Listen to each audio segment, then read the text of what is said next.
நூறு வண்ணங்களில் சிரிக்கும் பனி தூங்கும் புஷ்பங்களில்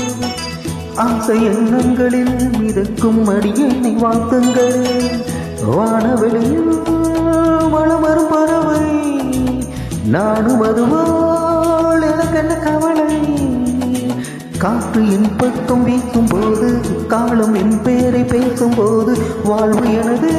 வாசம் வருது நேரம் இனிதாக யாவும் சுகமாக கவிதை பாடு குயிலே குயிலே இனி வசந்தமே இளமை தாகம் இதுவே மிக இனிமை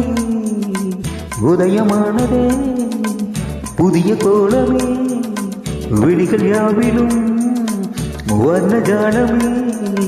நான் நினைத்த திருநாள் ஒரு நாள் இதுதானே கவிதை பாடு குயிலே குயிலே வசந்தமே இளமை தாகம் இதுவே மிக இனிமையே